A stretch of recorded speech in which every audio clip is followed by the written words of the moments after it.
Hey everybody, happy Wednesday morning. Kim Martin here with Healthy You. I am so excited and you are going to be so jealous. Don't be jealous. I mean, you know. Go ahead and be jealous.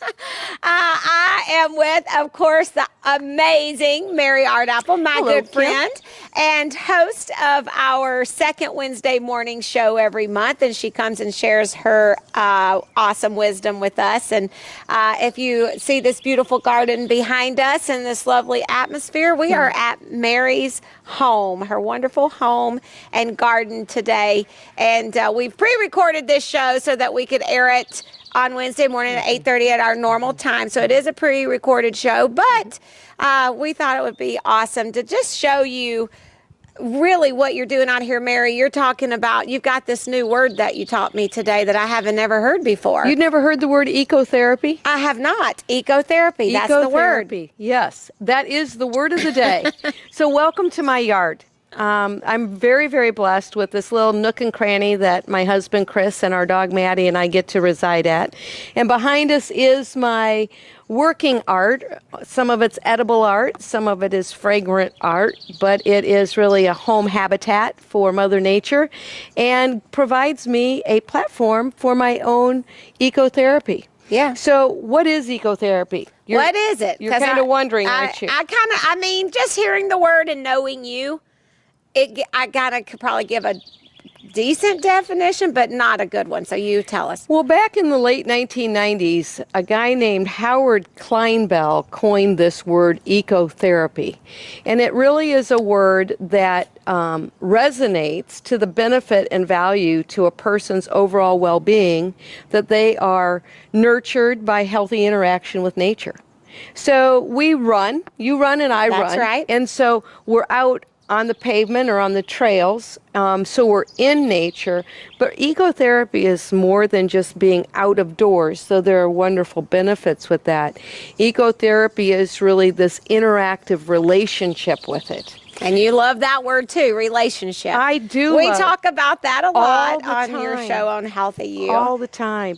And you know, somebody will say to me, well, what is it that you have a relationship with plants or with trees? Well, yeah, you do have a relationship with plants and trees.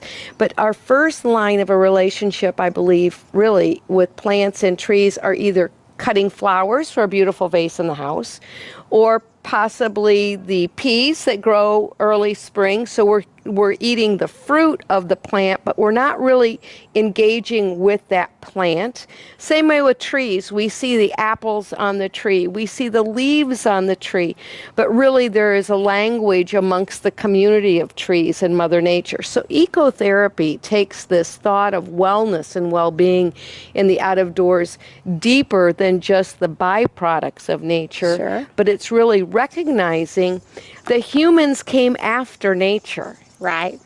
And so there is a lot of thought around this premise for reducing inflammation, high blood pressure, stress and anxiety, depression, and those types of chronic issues that many people have, that when they actually spend time out in nature, out active like gardening, for example. So then we go to gardening, that then those markers, those unhealthy markers reduce. Right. So there's a lot of science behind that. There's a lot of research that's being done. We're hearing a lot more about it, especially in the urban core setting and in the stress of the workplace, that if an office has a window in it, that worker in that office actually gets the benefit of being out of doors. So we went through a long period of time that corporate America took windows away. So now, I know, and can you imagine just not having any windows? That would be awful. No, I can't.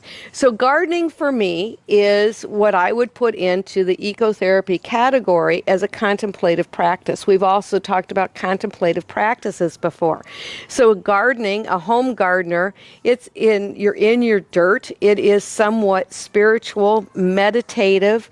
It's a gentle form of exercise because you're bending and you're flowing, but you're also taking time to be present in the dirt. Yeah.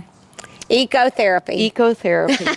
I've had had a garden a couple times in my life. Well, I should say my husband has had a garden, but I've never spent the kind of quality time that you spend with a garden. Well, I like to walk my garden path with you just for a moment, and, Okay. and we'll talk about my garden. I would love to, because okay? I'd love to know what all this stuff is. Okay, well, I let's mean, do it's it. absolutely beautiful, but I know that you have a lot of great things out here. And So, in my for my garden, anyhow, and it is a blend of heritage, a blend of today, and a blend of the future. okay. And this is what I mean by that. So the very front bush down here, and say hi, Maddie. Maddie's my garden helper. She's a lovely helper. She watches over me all the time. But this tallest bush to the left is a butterfly bush. And that butterfly bush was a start from my dad's garden back up where I grew up in my hometown. And when they moved down here, he brought me starts of that. Okay. So a garden can be a place that is the giver of those heritage relationships. So every time that butterfly bush is in bloom, and if you are here in about a month, it'll be about 2 more feet tall, and you'll drive into the driveway, and there'll be swarms of blue and yellow swallowtails around it, all kinds of butterflies on it. Oh, wow. And so I will be thinking of my dad. I was going to say, talk about ecotherapy. Right. That's like having the presence of your dad right here. Exactly. Oh, I'm going to cry. So that is one of That's the so beautiful sweet, benefits of being a gardener, is that I have now gifted, or I said earlier, pirating Right. redbud trees, because I have a friend coming over tonight that's going to take redbud starts out of my yard. Instead of just pulling them out and getting rid of them, you pass that heritage moment on to someone else's yard. And so it's a gift of my philosophies, or that gardener's philosophies, that then goes to other people's yards. I can say something. Yes? Almost every flower in my yard is a gift. My friend Courtney has given me all kinds of flowers. Isn't that wonderful? Yeah, and these little orange ones right here, These she lilies? just gave me. We just planted those at my house because she gave me some of hers. She's a gardener. She loves it. And So it's like when we say gifts of food. yes. Gardeners are the same way. Right. We love to pass those on. Okay. So then I said for current day. So in this particular area, not only do we have the lilies, we have a love bush those of orange sage, and which is really smells great. Oh, wow. So just by Oh. just being able to smell fresh herbs. I'll hang on to this. Okay. That smells really good. It brings a calming sensation, Yeah. a soothing sensation. oh, that's yummy. It's also, you can eat it. You just eat it? Well, I mean, actually, I'm not it's a going to spice. eat it, It would be an herb. So but yeah, it pour. you just... So what I will do, I'll take some of these herbs, I will dry them, and I'll give them as gifts at Christmas. Sure. So my working garden is always not only for me in the present, but it's also giving presents in the future. Now, the best thing in the front side of this garden is the hanging strawberry plant. Now, I do that only because, one, I think it's fun to have an occasional strawberry around, but I actually buy this plant for my dog. She loves strawberries. And so since Maddie is a really great helper while I'm out here in the garden, she and I bond over strawberries. I'll pick one for her and I'll pick one for me. They don't ever come in the house. We just eat them while we're in the garden. Is it hard to grow strawberries? No, actually, I got this one up at Kroger. So You just early in the spring, water it and- you just water it and see, you've got strawberries going. How cool is that? Isn't we that could cool? all have a strawberry little flower tree thingy. Well, I have a lot of chipmunk action around here, Oh. so if I had a strawberry bed in there, The chipmunks like the love the strawberries, too? strawberries big time, big time. I was talking about your octopus thingy over Yeah, here. here, let me climb in here and show the I'm like, what is that? Thank you for Mother Nature for all the rain. So what Kim's referring to is this piece of artwork, and it does look like public art. It does. Kind of looks a little prehistoric. It's actually a green onion that didn't get pulled last year, and so it needs to be pulled now. Wow. And you can eat those even though they're gigantic. Oh, absolutely. So I won't eat up here. It'll Okay. be really, really tough. Sure. So you can just feel that. Oh yeah, crunchy. Okay. But I'll take But all all of that this onion. off. I'll eat it up to probably about up to here. Yeah. And so I can just come out and for dinner tonight, whatever I'm going to throw in, we'll have stir-fried onions in there. That's amazing. So that's, again, the benefit of having your own garden. I love this sage. It smells so I thought good. you would like that. It smells so So good. then do you like, we have thyme, we have cilantro. I'm letting the cilantro go to seed because then it will repopulate in the fall.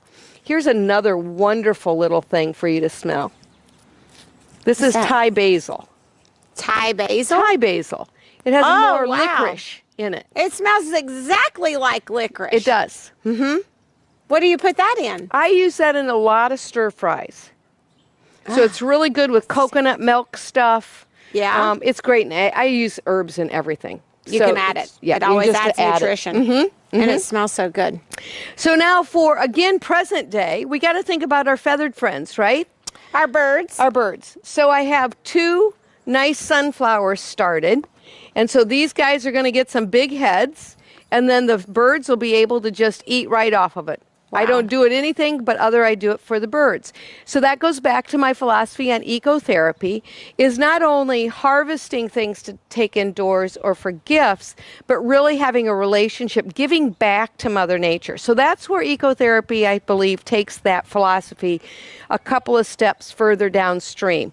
It's great to recreate outside. We should all spend time outside, not only for the vitamin D and that sunshine, being active, getting the body moving, but we also have the responsibility to give back to Mother Nature and into our environment. Yeah, and then So you this can is see an the easy fruits way of to your do that. labor when the birds are eating. It makes you happy. It makes me very happy. And that has to reduce any kind of blood pressure issues Right. or whatever someone might have. I Absolutely. do that with the hummingbirds. I have a hummingbird feeder, and every time I see those hummingbirds, it makes me so happy. It does, doesn't it? I had 2 canaries there the other day, actually. Awesome. I was like, look at the canaries. I They're was so yellow? happy. Yes. Finches. Finches. Oh, yeah. Yellow little finches? little baby ones. Like little. There were 2, and they Nice. were like this big. Nice. And I was so happy to see them. And when you see that color yellow, doesn't it just make you light up? It reduces stress. It does. It just for, yes, I totally can understand the whole ecotherapy thing. Absolutely. Makes perfect sense. So then we go on down in here. Are We've you got, wanting to grow a garden yet?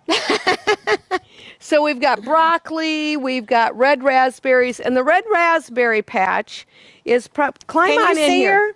Climb Well, on in here. Well, I'm in flip-flops, sandals. Does that mean you can't climb over I a can fence? climb. I can do it. See, giving her a hard time. I It's can good to do give her a it. hard time. This is my favorite Can you do bed. it, Tim? Oh, Kim. Kim. Here you go. Oh, a raspberry. The first one of the year. I Look give at it to you. that. Oh, a I gift it to you. raspberry. That The one very prob- first raspberry. very first I'm one. gonna eat that. Eat it. So now, if Yummy. anybody ever wants to have some really fun with me and spend a quiet moment, as these guys get rolling, the bees will come in. Yeah. And the bees don't care about us at all. They don't? No, they Oh, don't. good. They're busy doing the bee thing. And the bee thing is they're to pollinate these raspberries and take really good care of it, and they do a super duper job. So these are ever-bearing red raspberries. We'll start picking off of them. As you can see, this rain was really good for them that we just Right. received over the weekend. So in another couple of weeks, we'll start harvesting those.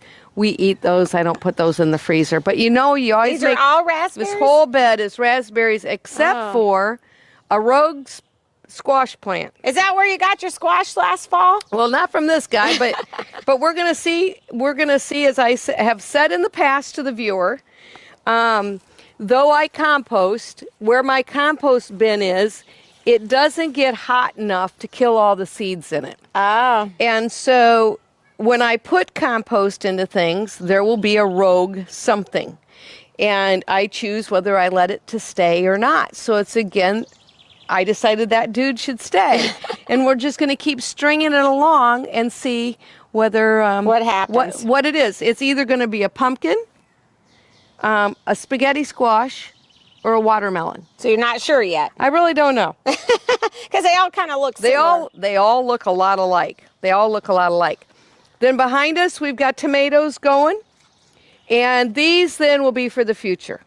So I not only grow a lot of my own tomatoes and tomatillos for canning and for freezing, but then I take whatever people have extra. I put up a lot of tomatoes. Yeah, in a because you're going to variety- produce a lot of tomatoes on here. in a variety. Yeah. Do you eat fried green tomatoes? I don't.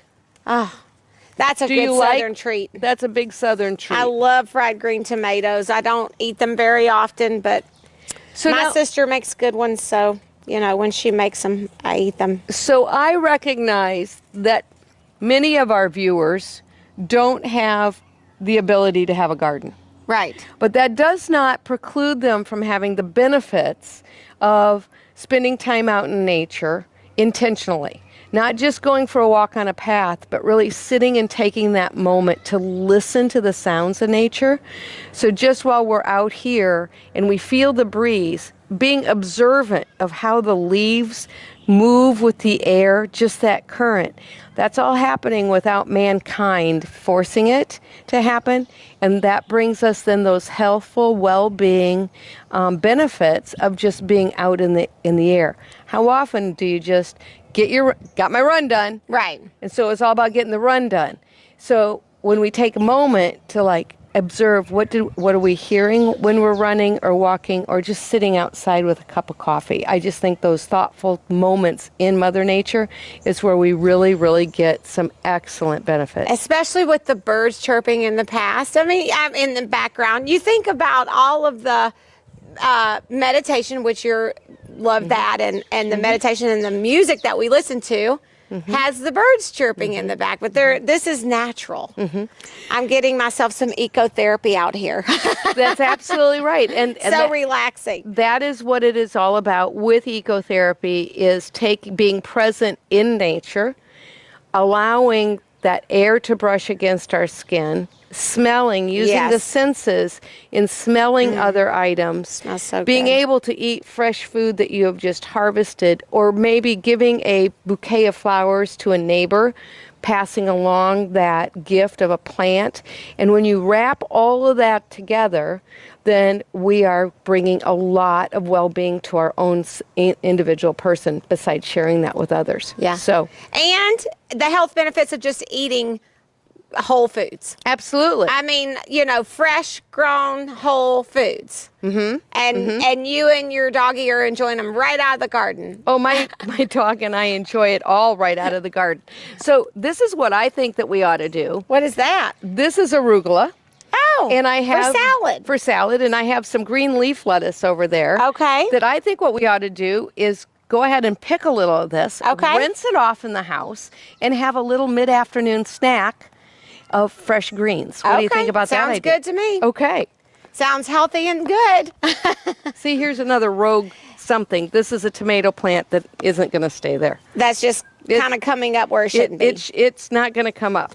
It's now done coming up. So that's lettuce you're picking over there? This is lettuce I'm picking over here. I tried a new location for it just to see whether I could fit it in.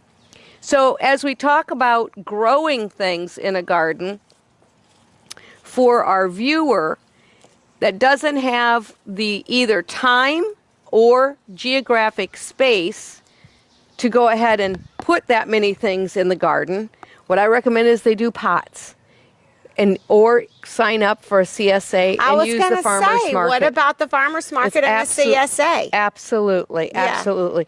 Access to fresh food in our area right now is so in season and so available to our viewers. Whatever works for them is great. Eat as close to your source as absolutely possible for the healthiest food and the highest nutritional value. That's what's really And important. all of the CSA, you have that on your website, right? You put information on there about And I that? post regularly on Facebook about CSAs. I personally use Lynn and Kimberly Hartz from Wyoming. I get my eggs from them, all my produce from them, and they make weekly deliveries, and they're also at the farmer's market downtown. Weekly deliveries to your house? Actually, I pick up at United Presbyterian on Northmore in Allen, and they send out an email, this is what's coming, place your order, go pick it up. Grandma and Grandpa's does a similar thing. They're in Junction City, Garden Spot at Metro Center. We have wonderful local growers. It's amazing. It's wonderful, amazing. wonderful, wonderful. So what I think we should do with this is let's go ahead and pick some herbs to put in there. Okay. So we'll take a little spot of My hand smells. regular basil, of sweet basil. Then we're going to take a nice little leaf of some fresh parsley. And let's Good thing that you remember what all this is. let's go in and wash this I would up be like, what was that green stuff? and see what you think about it. Because I also picked a radish. So, oh, I see it laying there. Yep. So we'll clean that radish. Back over the fence. Whoa. Over the fence. Over the fence, not through the fence. Over the fence. I can do it. There we go. Okay, so let's go in the house. All right. Are you coming, Tim? We got to wait on the video, Mary. Hey, Maddie, would you like a piece of lettuce? Sit, please. Look at Maddie. See, she's Sit, just please. like me. Sit. Mary says, would you like an afternoon salad snack? I'm like, No, you don't get any more of that. You have to eat that piece. You have to eat that piece. No, you don't get any more than that. She's like, that's not a strawberry. That's not a strawberry, Mom. Well, welcome. Let me just say, welcome to our house. Yes. Come on in. Mary's kitchen. Here's another aspect. I'm going to wait till Tim comes in. Here's another aspect about home gardening that is really, really wonderful in our health benefits. It's important to get dirt on our hands. Oh, yeah. We have become a very germophobic society. And I'm not saying that good sanitation isn't something we should all practice whatsoever. But there is, again, science and research that the microbacterium in dirt actually has health benefits that boosts your energy, keeps your immune system strong. And when we're not out playing in the dirt, we're not allowing our own immune system to function the way it really should. Yeah, we actually need to be exposed to some germs in order to build immunities to it. This I know. So, but we want to make sure that we wash the dirt off of our food. Don't necessarily need to eat We dirt. shouldn't eat the dirt. So we're going to rinse all this off nice and quick. Do you have one of those salad spinners? I do. Is that what you use? Actually, it's in the refrigerator with other stuff in it. Yeah. I want to get one of those. So as we were talking about, cleaning our greens and how do you make sure you get enough of the water off so that Because it's always soggy. yeah, and you want again to be a conduit for that lettuce to perform really well in a salad, not just the day you pick it, but a day or two afterwards. So a salad spinner is what I recommend everybody have, and you can get this at basically anywhere. Probably Walmart or Bed Bath Walmart, and Bed Bath and Beyond. You can probably get it at Kroger. You can probably get it at Target. I wouldn't be surprised you get it at Walgreens. I mean, it's just a really common thing. It's just a nice plastic bowl. It's got a mesh liner in it. Go ahead and fill this with water. Drain it off. So you run all this under. Right. And depending on your lettuce and stuff, you might want it to soak in a little water after it's been, because then it sucks in a little bit more moisture. That's why I said fill this with water. Then take this out, dump the water out, put the lid on it, and then you spin this. And so you'll end up with excess water down in here. So then your lettuce isn't wet and soggy. Right. Which is a bad problem. So, nobody likes wet, soggy lettuce. Not only nobody likes really, really wet, soggy lettuce, but then you have lost the shelf life on it. Yeah, it goes bad quicker. Yeah. So this lettuce that we just picked, I'm going to just go ahead and do a quick coarse chop. Now, for those that are doing something at home, don't ever cut your lettuce with a knife and then store it. Always store it whole and then chop it when you're getting ready to eat it, okay? Because you're just being more respectful to that plant. It'll last longer because it'll go brown, right? It'll last longer, yeah. It will really limp itself up. So if you recall, we were out there, we picked some basil, we picked some parsley. You'll notice for me, I chopped up even the little parsley stem there. You already know if it's green, I eat it. Right. Smell that. Just smell that. It's unbelievable. So when you have that fresh food coming in that Yes, it's being grown out in my yard, but you can get it at a farmer's market. I'm going to take a little itty bitty drizzle of some very virgin olive oil. I'm going to take a piece of lemon. I'm going to take one shallow squirt of salt and a little bit of black pepper. And grab a fork, because I did not do that ahead of time.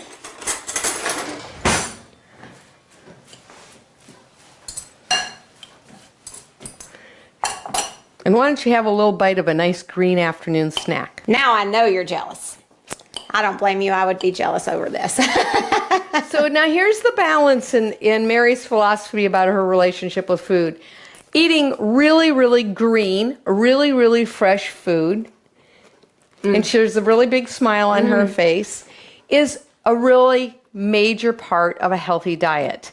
But as you can see behind me, I also have some baking therapy that went on today. And so it's also okay to toss in a cookie periodically. And I'm headed on a trip for family. And so we're going to be taking a lot of cookies with us. A little bit too much pepper. Did you get a bite of pepper? Pepper is delicious. But I sucked down pepper. So we might want to cut that piece out. So anyhow, as we close out today's section on Healthy You and the conversation around ecotherapy, it's my hope and encouragement to each of those that are viewing this particular segment that you spend time intentionally out in Mother Nature, but not just to be there to have Mother Nature give her your bounty, but I ask you and challenge you, what do you give back to Mother Nature? Because there is a language that happens between all of the plant life that we're surrounded by.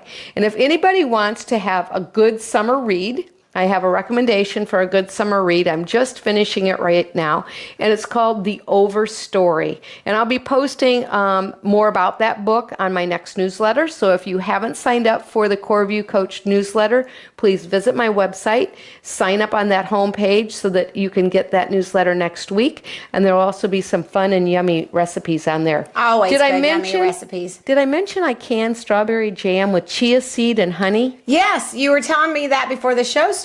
It's delicious. I'm thinking I'm going to put a picture of that in that recipe on the newsletter. Yeah. Everybody would love that. Okay. And hey, this is what we do on Healthy You. Hopefully you had fun traveling through Mary's garden, visiting her kitchen, and seeing her chop up an amazing salad in like 5 seconds flat right out of the garden, and it's absolutely delicious. It's great. Go out and pick, come in and eat. It's all about that relationship with your food. Eat as close to the source as you possibly can, especially during this growing season. Yes. It's our goal to just give you information that's going to help you live a happier, healthy, productive life. That's what we want. That's what we want. We want everybody to be happy and healthy. And join in. Share this show.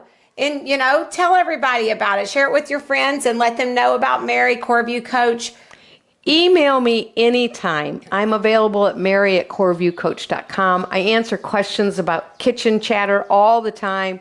Send me those questions. I'll respond quickly. Show me your pictures of things that you're growing. I'd love to see those. Post on the Facebook page, and we hope you tune in next month. Ooh, we should have a contest. Take a picture of your garden. Okay, that's we should a great have idea. like a garden, a comparison or something. Like, look at the gardens. That would be kind of fun. Really fun. Shoot some pictures. Yeah, awesome. Thanks, Mary. Hey, you're welcome. Thanks for coming to my house. Thanks for having us Absolutely. at your home. Nice to have you guys here. The hostess with the mostest. See you later. QualityOfLife.com